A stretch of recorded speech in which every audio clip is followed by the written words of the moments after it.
ఇప్పుడు for example vaginal wall ఇలా ఉందనుకుంటాం. Okay, this is vaginal wall. ఈ కింద యానల్ దగ్గర చిన్న హోల్ ఇస్ యానస్. ఇది వెజైనల్ వాల్.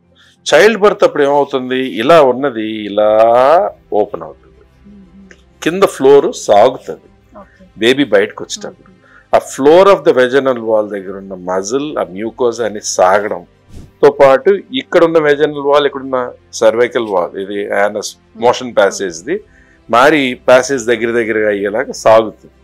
ఆ లాక్సిటీ వలన భార్యాభర్తలు కలిసినప్పుడు ప్లెజర్ తగ్గినట్టు అనిపిస్తుంది. Very simple. ఒకటేమో నాన్ సర్జికల్గా పొడవుగా రౌండెడ్ టిప్తో ఉన్న high intensity focused ultrasound. Lady doctors ఉంటారు, లేడీ నర్సులు వాళ్ళే చేస్తారు. సో ఏమవుతుందంటే వాళ్ళు చెక్ చేసి ఎంత లాక్సిటీ ఉంది, 2 fingers 3 fingers లాక్సిటీ ఉందా చూసిన దాన్ని బట్టి ఎన్ని సెషన్స్ ఆఫ్ హైఫు, నెల 15 రోజులకు ఒకసారి, నెల 15 రోజులకు ఒకసారి ఒక సెషన్, నెల అలా కూడా ఒక సెషన్ చేసుకోవచ్చు.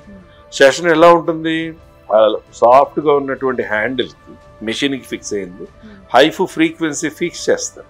ఫిక్స్ చేసి దానికి ఒక కాండంలో తొడిగి మైల్డ్ జెల్ పెట్టి వెజనల్ ఏరియాలో పెట్టిన తర్వాత, వెజనల్ లెంగ్త్ ఇలా ఉందనుకోండి, ఇది ఇలా పెట్టిన తర్వాత ఇక్కడ షూట్ చేస్తే దానికి షూటింగ్ ఏరియా ఏదైతే అల్ట్రాసౌండ్ ఫోకస్ అల్ట్రాసౌండ్ వేవ్స్ వచ్చేది ఒక సైడ్ ఉంటుంది, అది అలా అలా అలా అలా మొత్తం వెజనల్ వాల్ అంతా షూట్ చేసి వేడిగా చురుకుమంట మంటగా అనిపిస్తుంది. అంటే ఆ కొలాజన్ సిన్సిస్ ఫామ్ అవడానికి అల్ట్రాసోనిక్ వేవ్స్ వెళ్ళడంతో హై ఫ్రీక్వెన్సీ ఆ హీట్ ప్రొడ్యూస్ అయ్యి అక్కడ మైల్డ్గా మనకి అక్కడ కొలాజన్ సిన్సిస్ అనేది జరగడం మొదలు పెడుతుంది. దాంతో ఆ కొలాజన్ సిన్స్ అయ్యి కొద్దీ టిష్యూ టైట్నింగ్ అనేది జరుగుతుంది.